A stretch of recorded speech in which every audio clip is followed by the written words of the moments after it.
ler uma escritura aqui em Romanos, capítulo 12, do lado de cá.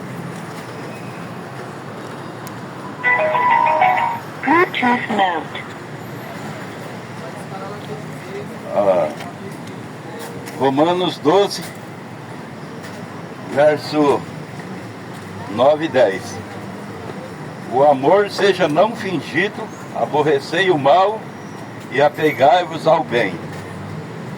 Amai-vos cordialmente uns aos outros com amor fraternal, preferindo-vos em honra uns aos outros. A ninguém devais coisa alguma a não ser o amor com que vos ameis uns aos outros, porque quem ama aos outros cumpriu a lei. Só até aqui.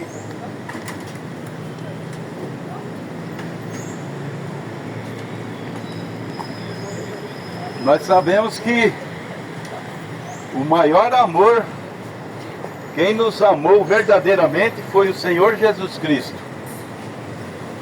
Foi um amor tão grande, a ponto dele descer, se tornar um homem na terra para morrer por cada um de nós pecadores. Uma mãe pode amar muito um filho. Um pai também pode amar muito um filho. Mas o amor de Jesus Cristo, ele ultrapassou tudo isso.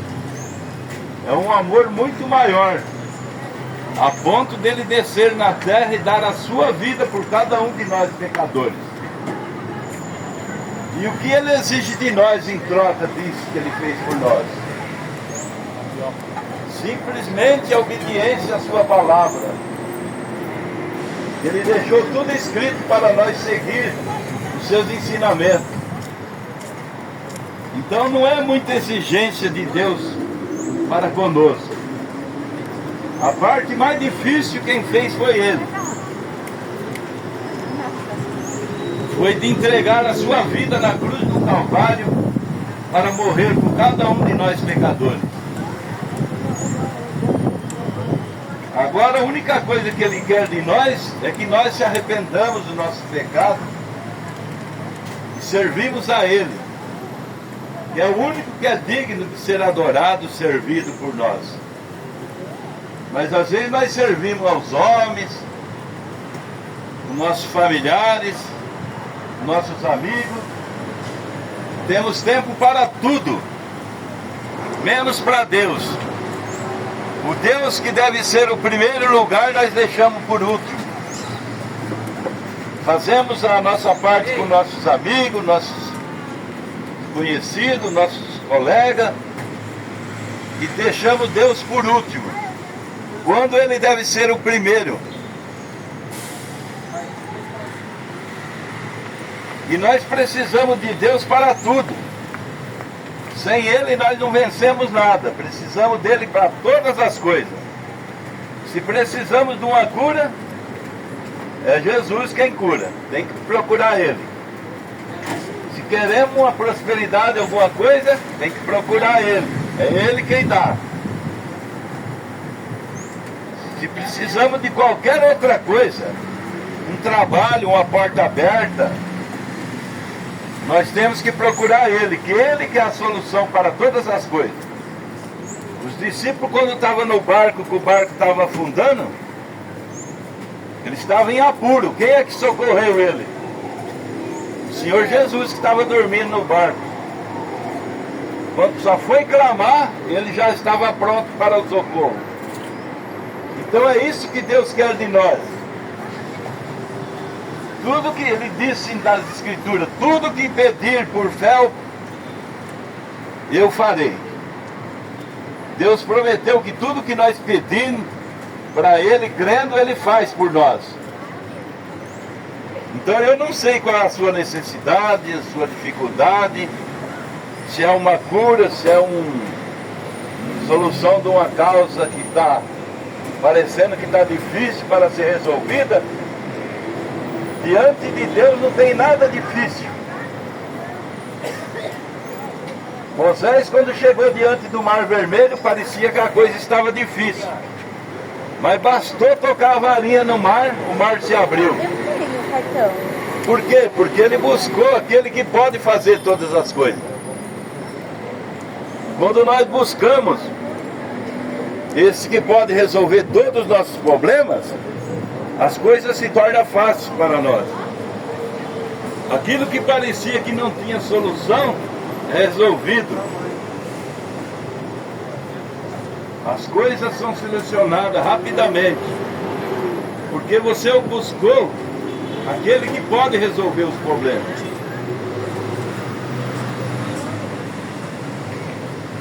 E Deus, Ele quer que nós façamos aqui as coisas corretas. Quando nós fazemos as coisas corretas, Deus nos abençoa. Ele nos ajuda em tudo que nós precisarmos.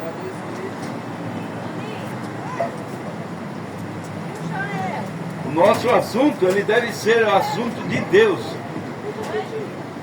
Mas nós se envolvemos muito com os assuntos do dia a dia e nos esquecemos de Deus. Mas nós precisamos dele para tudo. A mínima coisa que nós vamos fazer, nós precisamos dele. Se nós estamos respirando o ar, é Deus que deu esse ar, esse oxigênio para nós respirar. Se você está se alimentando agora, nesta hora, é Deus que fez a chuva vir para nascer as coisas, para que tudo viva. Até mesmo uma verdura, se não tiver o oxigênio, se não tiver a água, ela não nasce. Se não tiver o sol. Então esse sol que brilha, que faz todas essas plantas nascer, para que tenhamos esses alimentos naturais. E na parte espiritual, o alimento do cristão é a palavra de Deus. É os ensinamentos de Deus.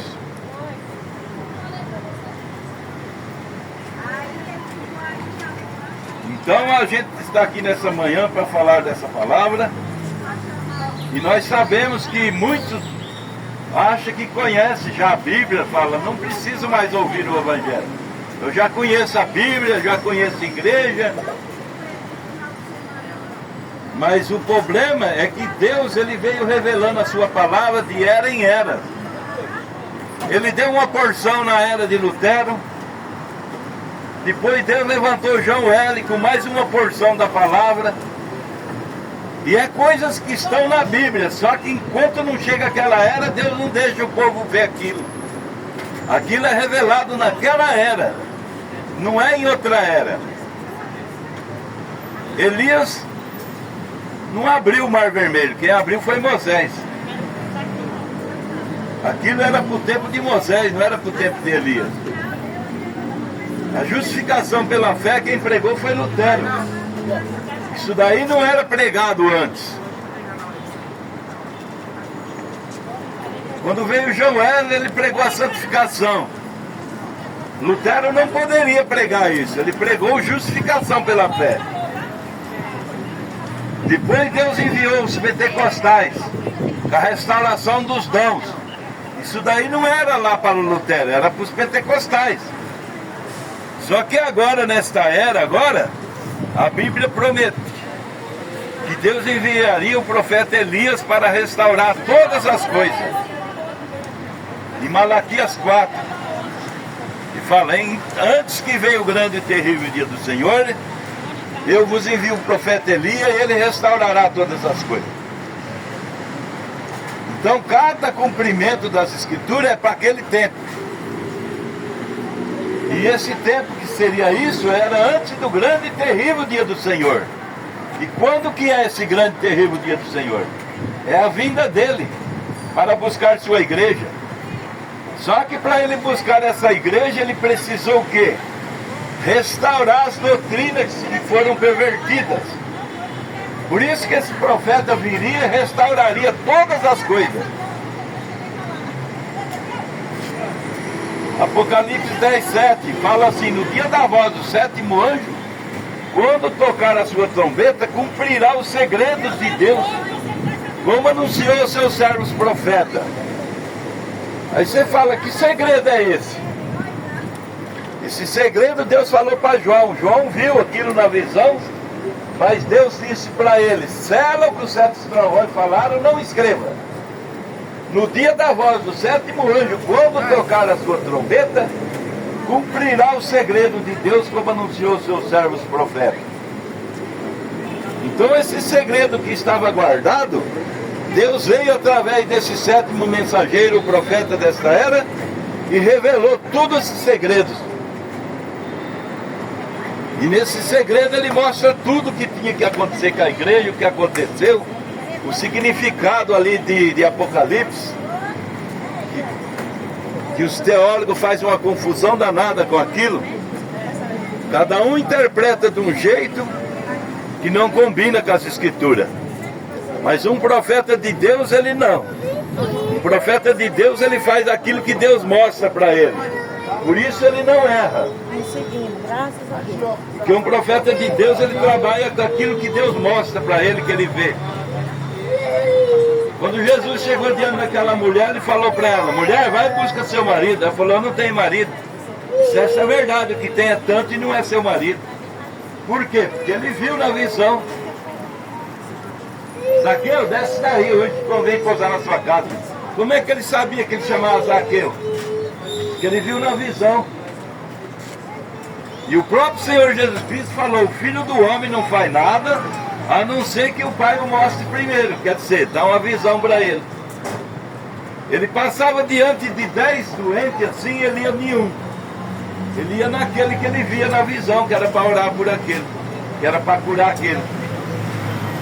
Então o profeta, ele tem esse dom. O rei sonhou lá o sonho. O rei do Egito sonhou o sonho lá. Quem é que foi revelar o sonho do profeta? José. Pediu para o José ir lá revelar o sonho. Os magos do rei não sabiam não. Por quê? Porque Deus só revela esse segredo através dos seus profetas. A Bíblia diz: Senhor Jeová não fará coisa alguma sem antes revelar os teus segredos aos teus servos profetas. Agora um profeta, ele não é esses dons carismáticos que tem nas igrejas. E um fica: eu quero profetizar para você. Isso é pessoa enchendo linguiça. Um profeta, ele nasce profeta. É predestinação antes da fundação do mundo para ser aquele profeta. Ele não escolhe: eu quero ser profeta, eu quero profetizar, não. Um profeta, ele nem quer profetizar. Deus manda ele profetizar, ele tem que profetizar. Agora a gente vê esse monte de pessoas com esses dons carismáticos querendo profetizar.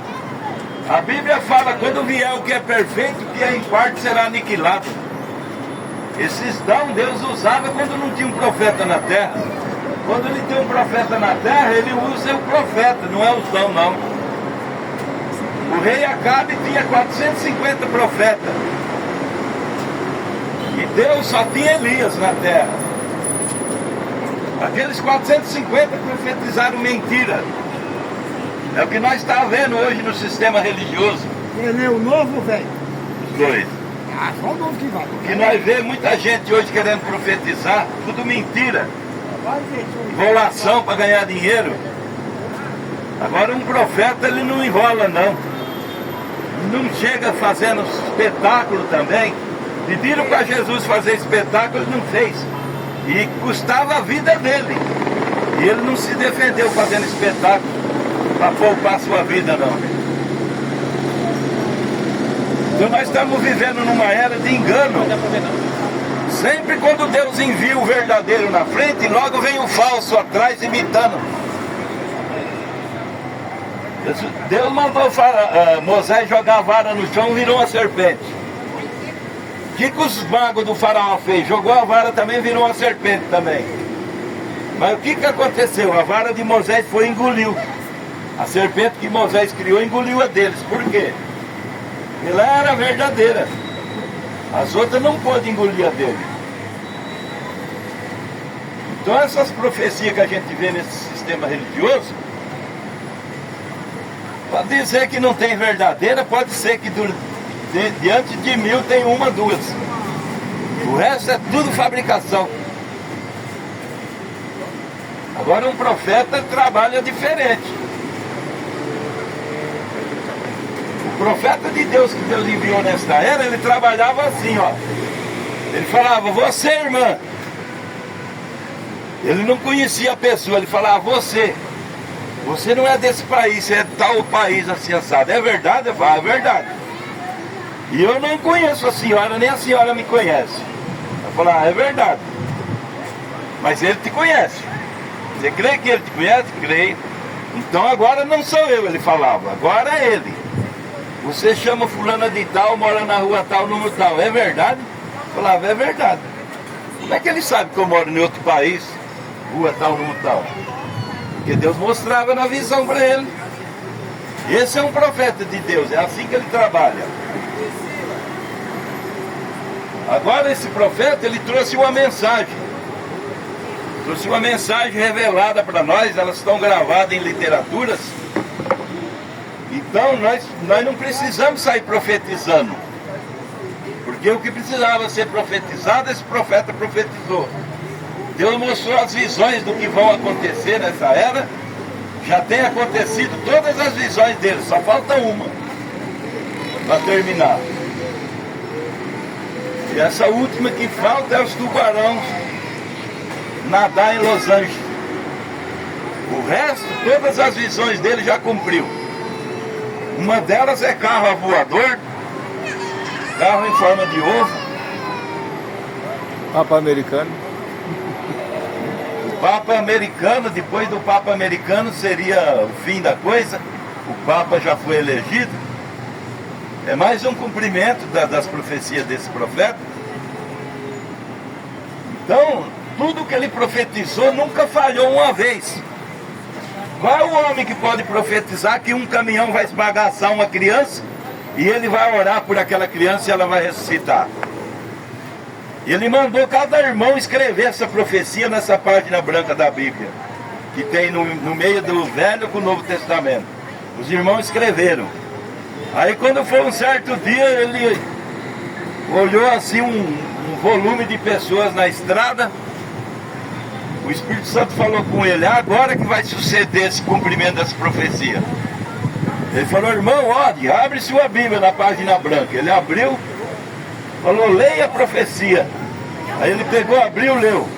Perto de um lugar de muitas montanhas, muitas árvores, uma criança esbagaçada por um caminhão será ressuscitada. Falou, é agora que vai cumprir essa profecia. Chegaram lá até aquela criança, toda esbagaçada. Ele pegou e falou com os soldados que se ele orasse por aquela criança, ela ressuscitasse e eles criam em Deus. Falou, se isso acontecer, nós cremos. Ele pegou e orou por aquela criança, ela ficou perfeitinha. Qualquer pessoa que quiser saber dessas coisas, é só puxar na internet que ele vê esses acontecimentos. E ver a vida sobrenatural desse profeta também. E nós pregamos a mensagem dele. É uma coisa sobrenatural que nem Jesus Cristo, quando estava na terra, fez o que ele fez. A Bíblia, o próprio Senhor Jesus Cristo falou que faria sinais maiores do que aqueles. E esse homem foi o que fez. Por quê? Porque era Deus nele de novo. Ele seria o Elias do entardecer, que viria revelar todas as coisas de Apocalipse. E nós que examinamos essa mensagem, nós conhecemos todas as coisas que a Bíblia vem falando. O cumprimento a gente vê, porque o profeta, ele vem tirar o véu que está no olho da gente. A gente não consegue ver essas coisas porque não é a gente que foi chamado para isso. Foi o profeta. Aí o profeta vem e revela aquilo para a gente. O que é uma revelação? Por exemplo, uma cidade faz uma estátua para prestigiar tal. Vou catar o exemplo da estátua de Pedro. A cidade que eu morava, eles têm como padroeiro lá São Pedro. Aí eles fizeram uma estátua dele e puseram lá no trevo. coberta. Ninguém sabia que estátua que era aquela. Chegou a hora que o prefeito foi inaugurar a estátua, descobriram assim, afirmar, São Pedro. Quer dizer, revelação. Descobriu aquilo que você não estava sabendo que era, é uma estátua de Pedro. Revelação é isso. A boca para depois falar de Jesus. Você não sabe, por exemplo, o significado de tal escritura. Uma escritura simples que o povo não sabe. Mateus 28:19. Ide por todas as nações, ensinando e batizando em nome do Pai, do Filho e do Espírito Santo. Aí eu te pergunto, Pai é nome? Não é. Filho é nome? Não é. Espírito Santo é nome? Não é. E ele mandou batizar no nome do Pai, do Filho e do Espírito Santo. Ele não mandou repetir Pai, Filho e Espírito Santo quando eu batizo você. Mandou pôr o nome. E qual é o nome que se coloca no batismo? Pedro, Atos 2. O que devemos fazer, varões e irmãos, para ser salvos? Ó Pedro respondendo: arrependei-vos e se convertei-vos cada um de vós, e seja batizado em nome do Senhor Jesus Cristo. O que é Senhor Jesus Cristo? É o nome do Pai, do Filho e do Espírito Santo. E por que os homens estão tudo batizados nos títulos de Pai, Filho e Espírito Santo, sendo que não é nome? Por não conhecer, por não saber a revelação disso. A revelação disso é isso, é o nome do Senhor Jesus Cristo. E Jesus falou: eu lhe fiz conhecer o teu nome. Ninguém conhecia o nome de Deus, Jesus fez conhecer. Que é Senhor Jesus Cristo, que era Ele em forma humana. Era Deus na terra em forma humana. Aí você vai procurar os atos batismais na Bíblia, é todos em nome do Senhor Jesus Cristo. Aí Mateus, que escreveu Mateus 28:19, está junto com Pedro. Ninguém vê ele falando para Pedro: peraí Pedro, eu disse que é em nome do Pai, do Filho e do Espírito Santo. Você está pondo o nome do Senhor Jesus Cristo? É que Pedro e Paulo, João, Tiago, todos eles receberam o Espírito Santo naquele dia. E todos eles tinham a revelação, que era daquela maneira. Por isso que você não vê Mateus corrigindo Pedro, nem Pedro corrigindo ninguém. Porque eles tinham o mesmo Espírito Santo que eles receberam naquele dia. E eles não saíram pregando evangelho enquanto não tinham o Espírito Santo. Eles ficaram ali no cenáculo até vir. Quando desceu o batismo do Espírito Santo neles, que eles saíram pregando e curando os enfermos. E essa confusão religiosa que existe aí é por falta de esperar Deus vir na sua vida, batizar com o Espírito Santo, para depois sair falando do Evangelho. Então as Escrituras, elas têm que ser cumpridas, mas da maneira revelada. Porque essas coisas, ela tem vindicação bíblica, ela tem vindicação histórica e muito mais, vindicação espiritual de quem é revelado. A pessoa, quando ela é revelada, ele sabe, isso é isso.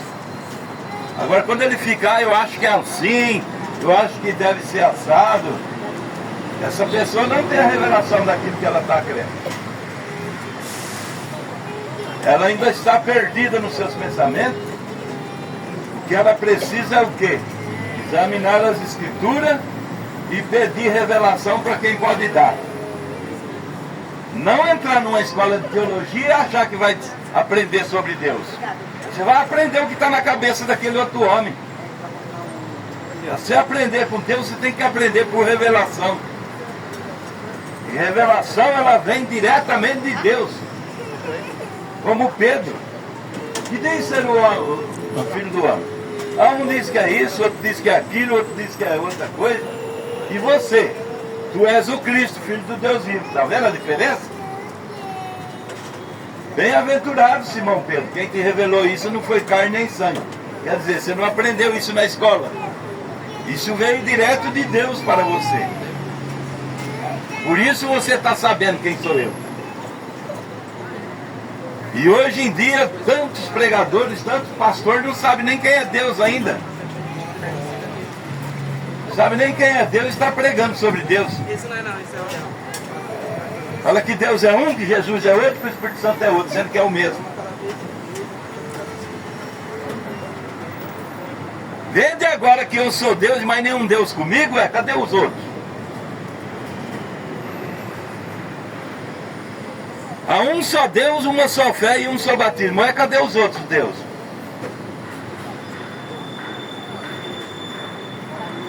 Por isso que Jesus, quando estava conversando com aquele sacerdote, ele pôde falar assim: antes que Abraão existisse, eu sou. Por quê?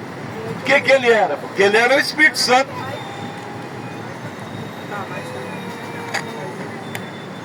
Então, antes que Abraão existisse, ele era lá atrás do Espírito Santo. Aí ele gerou um corpo e veio morar. Morreu e ressuscitou. E voltou e falou: eu vou e volto. Ele não falou: eu vou e volto e mando o terceiro, não. Eu vou e volto e estarei em vós. Eu vou estar em vós. Então onde que está a outra pessoa? Não existe. Só existe uma pessoa de Deus, que é Jesus Cristo. E é o único corpo que Deus tem. Deus não tem três corpos. E lá no céu ninguém vai ver três pessoas distintas lá não. Quando chegar no céu tem só um no trono, que é Cristo. Então essa é a maneira escriturística de Deus. E a única maneira de chegarmos ao absoluto é examinando as escrituras. E procurar ter nela a vida eterna. Amém. Vamos encerrar por aqui.